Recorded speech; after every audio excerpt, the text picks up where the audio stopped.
Hi, it's Delusion Dispeller, and I'm going to talk to you a little bit about some parenting styles, healthy and unhealthy, and some feelings of the children that are raised in these types of styles, etc. So here we go.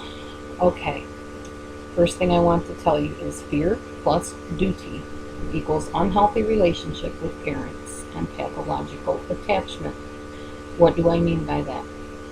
If you are raised in an atmosphere where you have to obey or you're going to be abused or beaten or lose a privilege or something bad will happen to your belongings or your pets or somebody you love, that's fear.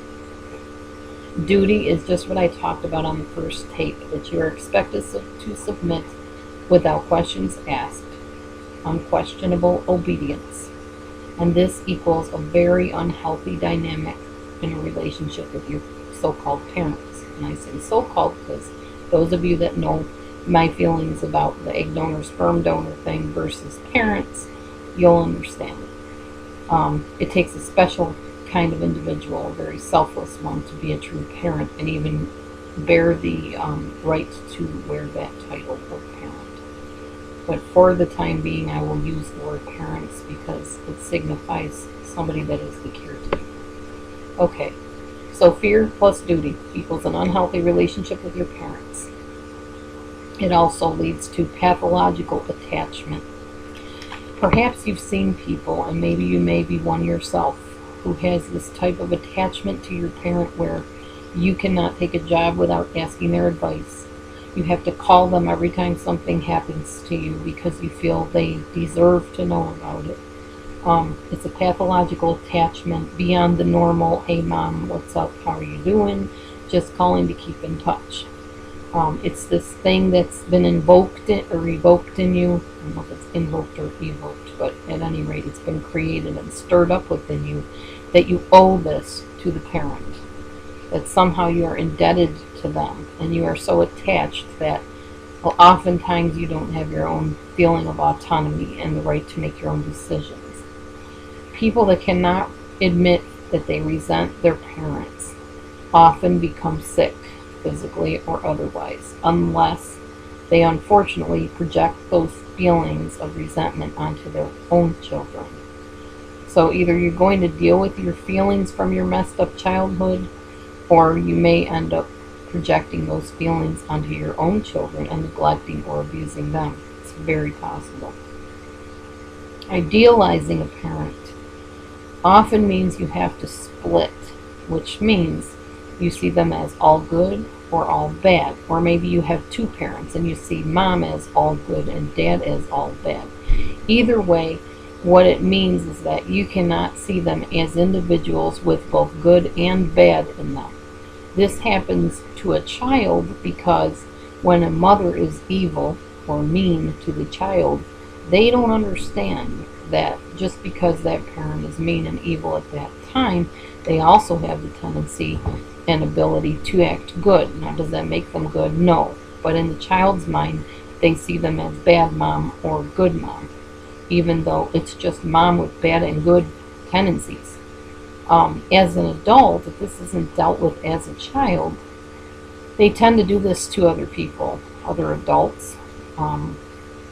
Sometimes in a marriage, a husband that was raised as a little boy with this type of a mother that's invasive or evil or abusive, he will do that to his wife. If she scolds him over not taking the garbage out, in his mind, oh, she's bad.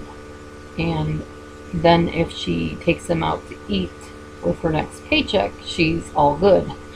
And really, that's not realistic. People are not all bad, all good, unless they're like extreme terrorists or serial killers. We're talking about the average person here. They have good and bad in them. And if you don't see them that way, then you are doing what's called splitting. Okay, let's talk about fear of abandonment. Oftentimes in a relationship, when a mother cannot be the mother she needs to be because of her own issues with the husband neglecting her, abusing her, or just childhood issues she dealt with or hasn't dealt with, she will often threaten to leave. I did this. I'm going to admit my responsibility throughout this video series because I think it's important that you know I'm not all that and have not arrived in every area either. And I know that I played into my own family's dynamic in the past, and I realize that now more than ever. What happens is, I'll give my example as an instance here. I felt very neglected in my marriage by my ex-husband, and my way of coping with that and his narcissistic tendencies, it just made no sense to me, and his lack of empathy and all the other things that go along with NPD, narcissistic personality disorder.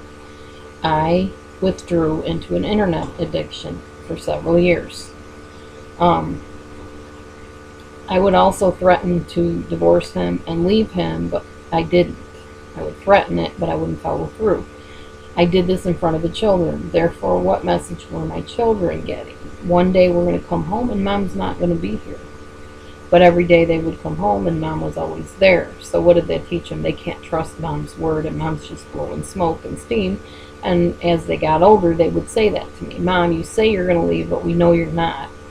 You always say that, but you're going to be with Dad forever. Well, one day I actually did leave and got divorced, obviously. But up until that time, I was creating all these mixed messages with my children.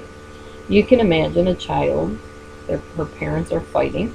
She goes to school, and the words she remembers her mom saying is, I'm going to leave one day, you're going to be sorry, I'm going to be gone. And I was saying it to the ex-husband. Well, to a child, that equates with abandonment. Mom is the one that's the nurturer. She's the one that is the caretaker. Without mom, they're left with dad. And to be honest with you, in order to handle that thought, I think my one daughter idealized her dad and painted him to be this perfect father that she wouldn't mind being left with, because she knew at some point I would actually leave, I think, in the back of her mind. So she had to paint him as all good and mom as all bad, or at least mom as a threat of being all bad, because she might leave. So that explains her attachment to her dad, even though he's not worthy to attach to in that sense, based on his behaviors. Okay, so we're talking about fear of abandonment. Fear of losing control. The child, when it's young, tries to make sense of everything, but is usually not allowed to react in certain ways. Like if a child throws a temper tantrum, the mother tries to stop it. I'm guilty of that. So the child learns to bottle it up. So she bottles her anger. She represses her feelings and often lives in denial of what is actually happening and will not talk about it objectively, and learns to live life that way, in denial of a lot of things. We talked about the covert incest a little bit.